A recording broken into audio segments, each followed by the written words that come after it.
Bonjour à tous.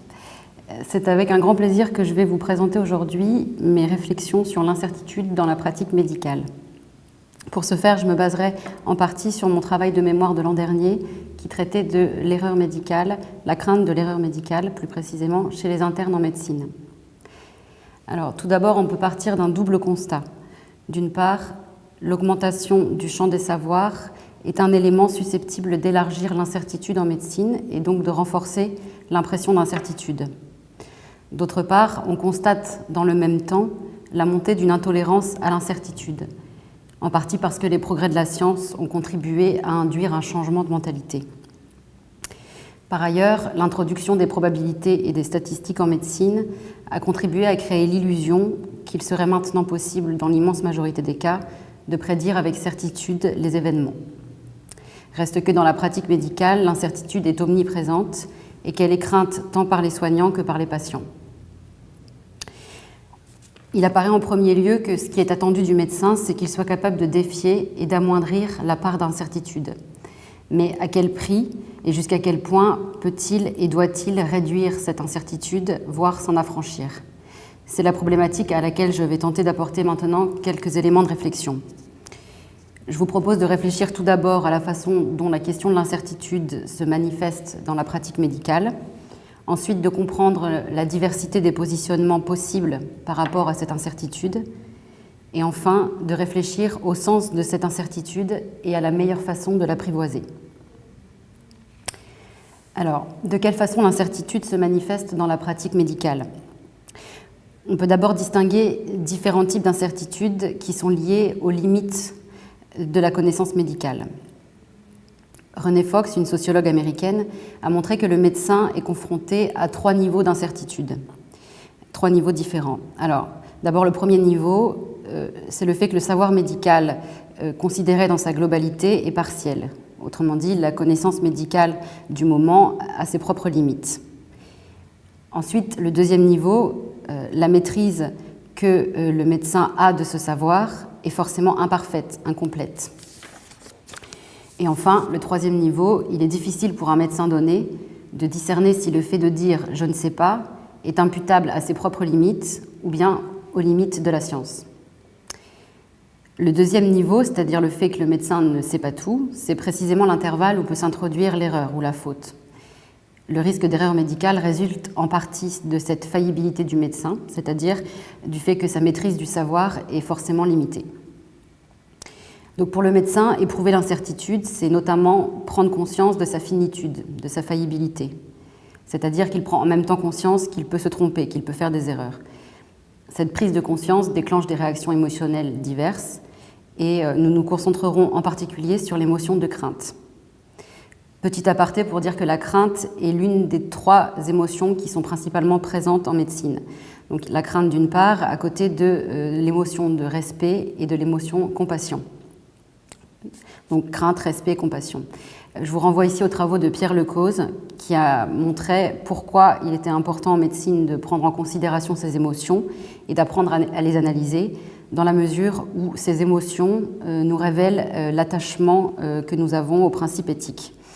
Ainsi, par exemple, l'émotion de crainte avertit le médecin du risque de trahir le principe de non-malfaisance. Alors, quelles sont les caractéristiques de cette crainte ? Cette crainte est projetée vers l'avenir, vers l'imagination du danger qui pourrait advenir, vers un risque connu, mais néanmoins non quantifiable. Autrement dit, cette crainte est projetée vers un univers incertain. Pendant la rencontre clinique, le médecin est amené à imaginer les pires scénarios et il s'agit alors pour lui d'agir pour éviter que ce qu'il a imaginé ne se réalise. Ainsi, l'émotion de crainte le prémunit de l'insouciance engendrée par un trop grand degré de certitude. Autrement dit, sa crainte aiguise sa vigilance. Ainsi, l'expérience de l'incertitude et l'émotion de crainte sont intimement liées dans la mesure où l'incertitude éprouvée engendre et révèle une crainte. Alors, une autre source d'incertitude se révèle lors du passage du général au particulier. C'est l'idée que la médecine n'est pas une science exacte. L'art médical suppose d'appréhender à la fois la maladie et ses expressions toujours singulières, à la fois le général et le particulier. Et il y a une incertitude intrinsèque à tout passage du général au particulier, puisque le chemin de l'un à l'autre suppose de passer de l'univers scientifique à l'univers humain, qui est, lui, invariable et imprévisible. Ce qui signifie que le médecin ne pourra jamais savoir avec certitude si les conséquences de ses actes seront bonnes ou mauvaises. Alors certes, les standards scientifiques issus de l'evidence-based medicine aident le médecin dans ses décisions. Toutefois, son jugement clinique ne peut se réduire à la simple application d'un savoir biomédical. Tous les médecins font en effet l'expérience de l'insuffisance des catégories de ce savoir lorsqu'ils se retrouvent confrontés à des symptômes inclassifiables ou à des motifs de consultation qui ne sont pas répertoriés dans leur manuel. Considérée sous un autre angle, la médecine est une science de nature probabiliste.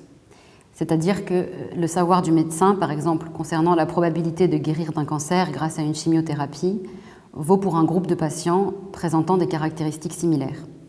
Sauf que le médecin se retrouve face à un individu singulier qui voudrait savoir quelle est la probabilité que lui guérisse. Mais le médecin ne pourra lui répondre qu'en termes de probabilité, en référence à un groupe de patients. Donc, ainsi, patients comme médecins sont bien obligés de composer avec l'incertitude. En somme, la décision médicale s'appuie certes sur des théories scientifiques, mais en même temps, cette décision doit composer avec l'incertitude. Ainsi, le médecin est bien souvent amené à devoir prendre des décisions sans être totalement certain d'avoir raison. Et c'est pourquoi la crainte est inhérente à la pratique médicale. J'aimerais maintenant dire 2 mots sur l'incertitude, mais dans le contexte actuel de l'exercice de la médecine. Dans notre société actuelle, la tolérance à l'égard de l'incertitude s'est amoindrie. On exige une médecine toujours plus performante et surtout dénuée de risques. Nous sommes tentés par le risque zéro et le hasard n'apparaît plus comme un motif suffisant pour expliquer les risques inhérents à la vie. La croyance dans le déterminisme remporte davantage de succès avec l'idée que l'avenir pourrait être prédit grâce à la science. Car pour beaucoup, science égale certitude, et dans la mesure où les médecins sont souvent considérés comme des scientifiques, eh bien la médecine est plus souvent placée du côté du certain que de l'incertain. Or aujourd'hui, la complexification des techniques et des pratiques médicales implique que l'on ne pourra jamais être certain à 100% du succès d'une opération chirurgicale, par exemple. Et cette complexification contribue à renforcer la part d'incertitude.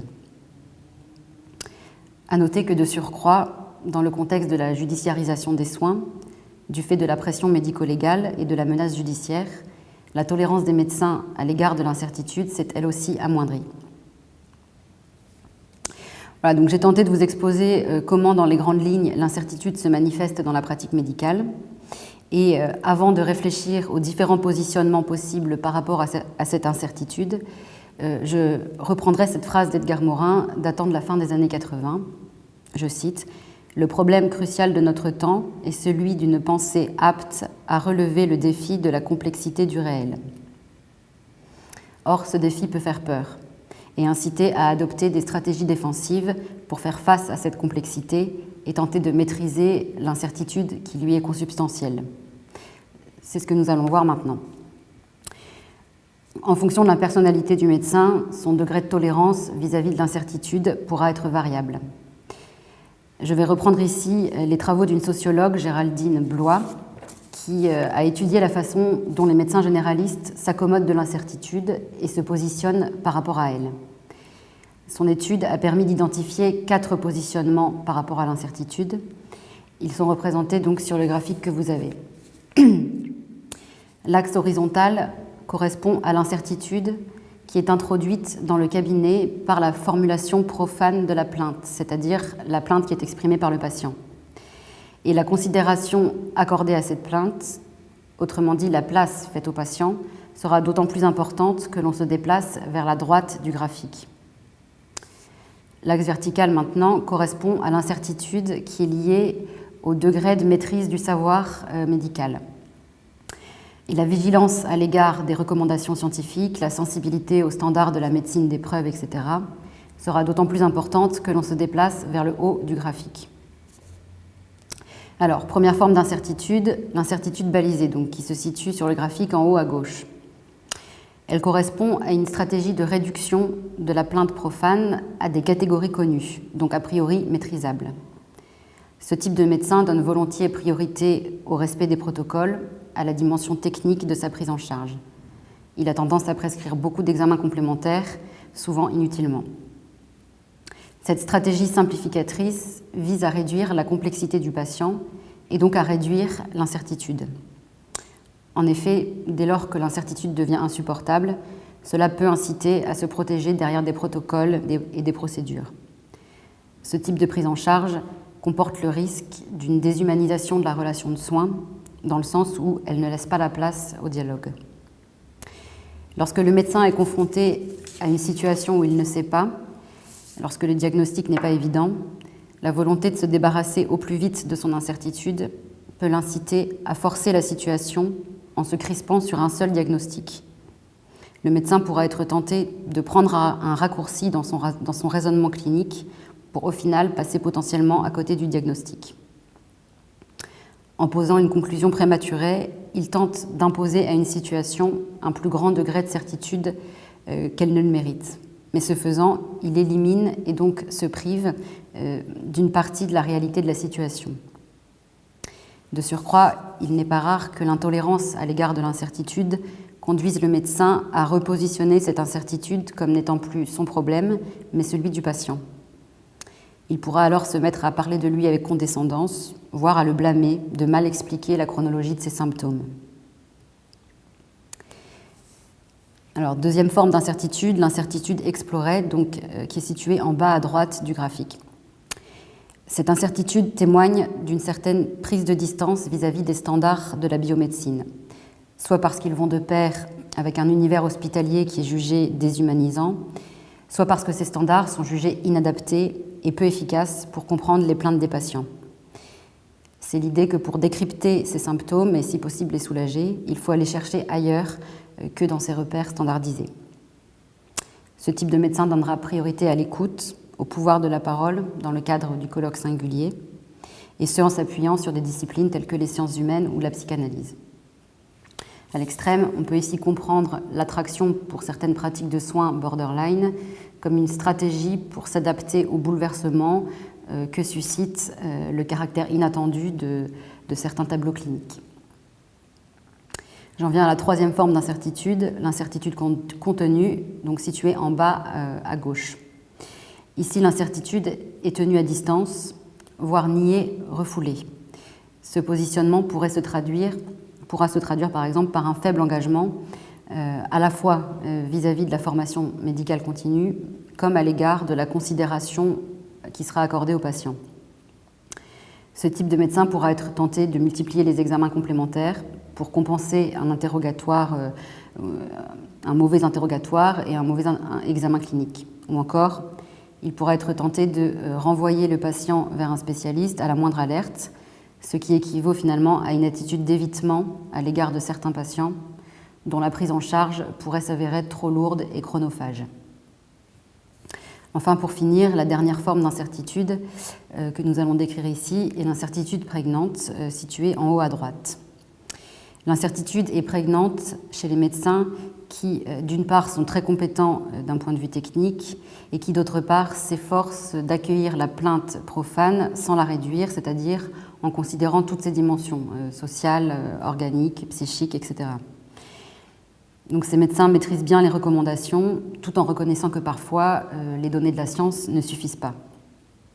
Ces médecins s'investissent beaucoup en formation médicale continue, au sein de groupes de pairs, avec l'idée de réfléchir sur leurs pratiques. Alors ici, le régime d'incertitude est poussé à son maximum. En effet, une tension importante résulte de cette discordance entre la plainte pleinement considérée d'une part et l'ambition de son objectivation biomédicale d'autre part. Et si cette tension dépasse un certain seuil d'intensité, l'incertitude prégnante risque de basculer vers une incertitude paralysante. Elle se traduit alors par une grave difficulté à prendre des décisions dans le cadre de l'exercice clinique, et ce qui peut mener à l'extrême à un abandon de la profession. Donc, il se dégage de tout ça, de tous ces 4 positionnements, l'idée que les médecins n'accordent pas tous la même importance à l'incertitude et qu'ils ne font pas appel aux mêmes outils pour l'appréhender. Et la difficulté à gérer cette incertitude comporte parfois le risque de développer des stratégies défensives susceptibles d'avoir des répercussions négatives pour le patient comme pour le soignant. Alors je vous propose maintenant de réfléchir au sens de cette incertitude en médecine et à la meilleure façon de l'appréhender. Tout d'abord, je développerai cette idée que l'incertitude permet de s'affranchir de l'arrogance du dogmatisme. En effet, le médecin peut parfois être tenté de montrer qu'il sait, même lorsqu'il ne sait pas, jusqu'à s'en persuader lui-même. Dans l'Apologie de Socrate, Platon met en garde contre un danger qui réside dans le fait de croire certaines des choses incertaines, de croire qu'assurément on sait alors qu'on ne sait pas. Je vous cite cet extrait de l'Apologie de Socrate. « Lui croit savoir quelque chose alors qu'il ne sait rien, tandis que moi, si je ne sais pas, je ne crois pas non plus savoir. Il me semble donc que je suis un peu plus sage que lui, par le fait même que ce que je ne sais pas, je ne pense pas non plus le savoir. » Pour continuer sur cette idée, on trouve dans le livre des paraboles de Michelet, qui est issu de la tradition juive, cette mise en garde. Il existe une voie évidente pour l'humanité, mais elle est finalement mortelle. Alors cette voie évidente est celle qui paraît droite, correcte, conforme au commandement. Elle correspond à ce qu'il est convenu de faire ou de penser. Une personne exclusivement imprégnée de la loi considérera que cette voie est la seule bonne et que par conséquent, en la suivant, il agit bien. Tant qu'il considère avoir parfaitement respecté ce que la loi lui impose de faire, à aucun moment il ne s'imaginera pouvoir être fautif. Seulement, cette voie évidente mène à la mort, d'un point de vue symbolique, c'est-à-dire qu'elle mène à la mort intellectuelle, la mort de toute réflexion. Cette inertie de la réflexion conduit à considérer comme évidentes des choses qui ne le sont pas. Et ce sentiment de l'évidence empêche de douter. Alors, j'aimerais ici reprendre une distinction proposée par Eric Smilewicz, qui est enseignant et traducteur. Il distingue à propos de ce qui vient d'être dit deux types de craintes. La fausse crainte de Dieu et la vraie crainte de Dieu. La fausse crainte étant celle qui nous ferait emprunter justement cette voie évidente. La vraie crainte, c'est celle qui réactive sans cesse dans notre esprit la question « est-ce que j'agis bien ou mal ?» alors que la fausse crainte, elle, ne permet pas de comprendre ce qui est en jeu. La vraie crainte motive une inquiétude, un soupçon constant. On s'interroge constamment, peut-être suis-je en train de me tromper. Alors que la fausse crainte ne suscite pas cette inquiétude. Au contraire, elle incite plutôt à penser que l'on a tout compris et que l'on sait tout. On pourrait dire en un sens que la fausse crainte sacrifie la réflexion à une certitude dogmatique, alors que la vraie crainte, en ce qu'elle incite à la réflexion, ose la confrontation à l'incertitude et par là affranchit du dogmatisme. Pour en revenir à ce qui nous préoccupe ici, l'enjeu pour le soignant réside dans la reconnaissance et l'acceptation de cette part d'incertitude qui est inhérente à toute pratique médicale, dans la mesure où cette reconnaissance permet de s'affranchir du dogmatisme. Cette reconnaissance de l'incertitude met en lumière nos limites, et si notre responsabilité consiste bien à chercher à réduire ces limites, elle nous rappelle aussi que la médecine est pratiquée par des hommes et qu'il y aura toujours des erreurs associées au comportement humain. Au final, le plus grand danger dans la pratique médicale, c'est de croire certaines des choses incertaines, croire que l'on sait quand on ne sait pas.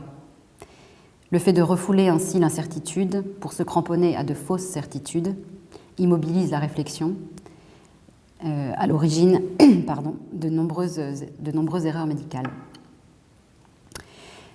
Alors j'aimerais maintenant aller encore un peu plus loin dans la réflexion pour montrer que l'épreuve de l'incertitude en médecine est susceptible d'engendrer deux types de craintes. Donc je viens de vous parler de cette distinction entre la vraie et la fausse crainte, et j'aimerais maintenant vous proposer une autre typologie de la crainte. Un premier niveau de crainte traduit chez le soignant la haine du mal qu'il pourrait involontairement faire subir à son patient. Autrement dit, c'est la crainte de nuire à autrui. Mais ce premier niveau de crainte peut aussi se pervertir en crainte d'une poursuite judiciaire, en crainte pour sa réputation, en crainte de perdre une partie de sa patientèle, etc. Bref, en crainte pour soi. Donc, crainte de nuire à autrui d'une part et crainte pour soi d'autre part. Il est très intéressant de noter que dans l'exégèse judéo-chrétienne, nous retrouvons ces deux niveaux de crainte. En effet, le premier niveau, la crainte de nuire à autrui, pourrait être rapproché de la crainte de Dieu ou crainte éthique.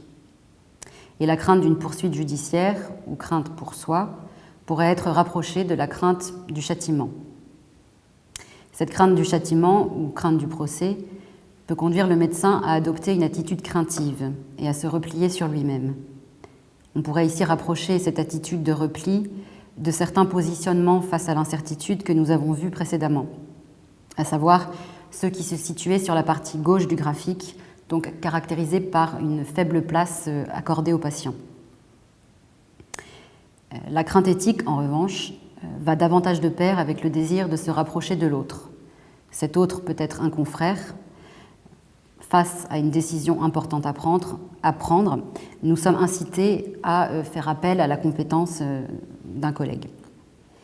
Dans la même logique, la mise en place d'une obligation de discussion collégiale, de décision collégiale, dans le cadre des RCP, réunions de concertation pluridisciplinaire, cette obligation de décision collégiale permet au médecin de pouvoir partager son incertitude avec ses pairs.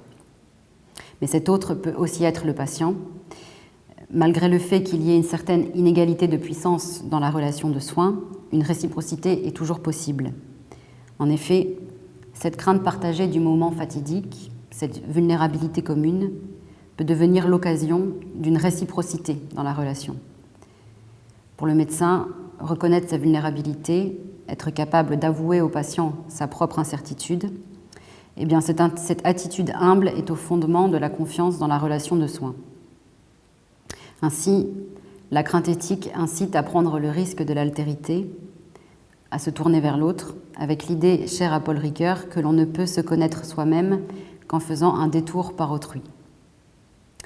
On pourrait ici rapprocher cette attitude d'ouverture à l'autre de certains positionnements face à l'incertitude que nous avons vus, à savoir ceux qui se situaient sur la partie droite du graphique, donc caractérisés par une place importante faite aux patients.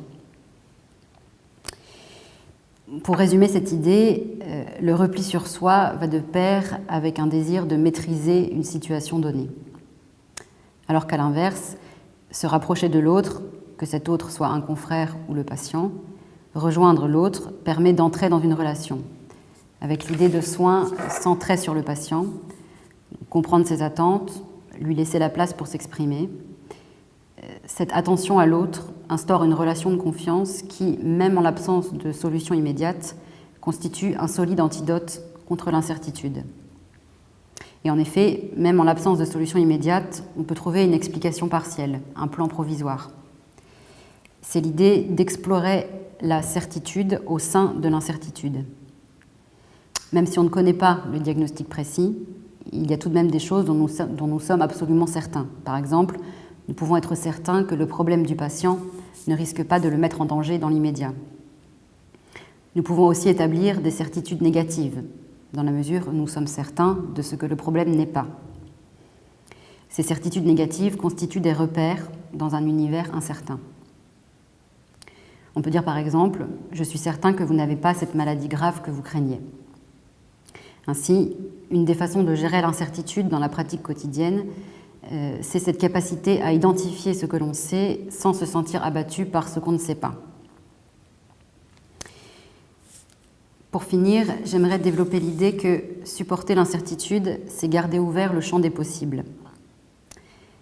Le rôle du médecin est avant tout de considérer le patient comme une personne globale, c'est-à-dire en tenant compte de toutes ses dimensions, sans le réduire à l'une de ces dimensions, sans le réduire à un diagnostic trop hâtif. En effet, nous avons vu que face à la complexité et au caractère incertain d'une situation, la tentation est forte de vouloir y apporter une réponse simple et surtout une réponse rapide. Si cet empressement permet provisoirement de faire baisser la tension, il est pourtant à l'origine de bien des erreurs médicales. À l'inverse, plus on se donne le temps de réfléchir, plus le diagnostic aura des chances d'être solide. Tolérer l'incertitude, c'est donc notamment accepter de ne pas trancher trop vite sur une situation donnée. Mais supporter l'incertitude, c'est aussi pour le médecin savoir garder ouvert le champ des possibles. en particulier face à l'angoisse éprouvée par un patient à qui l'on vient d'annoncer une maladie grave. En effet, l'incertitude, si elle est porteuse de crainte, apporte aussi l'espoir que toutes les évolutions sont possibles, y compris la guérison, en déjouant parfois les prédictions. En ce sens, loin de faire peur, l'incertitude libère. Ainsi, une vérité anxiogène pourra être relativisée par une marge d'incertitude. Et paradoxalement, les soignants rapportent souvent que plus la fin inexorable approche, plus les certitudes enferment et plus l'incertitude, au contraire, libère. En effet, si la survenue de la mort est certaine, les modalités de sa survenue restent incertaines. Et ces miettes d'incertitude sont salvatrices pour le patient.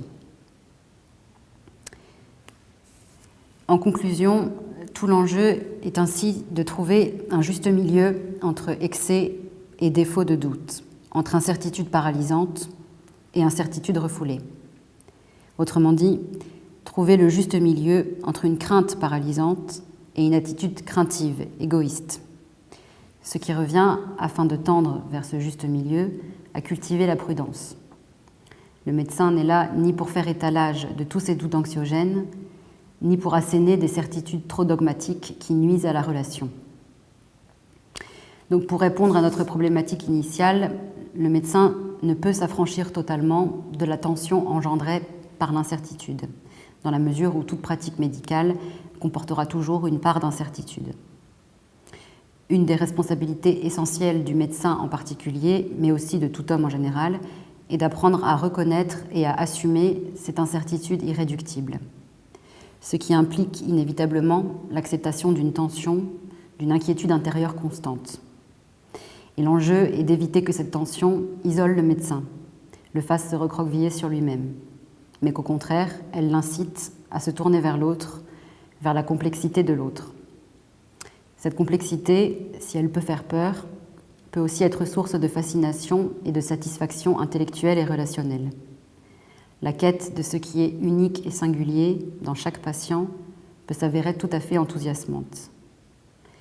L'enjeu serait ici que la formation proposée dans les facultés de médecine contribue à éveiller chez le jeune médecin ce goût de la complexité. Je vous remercie.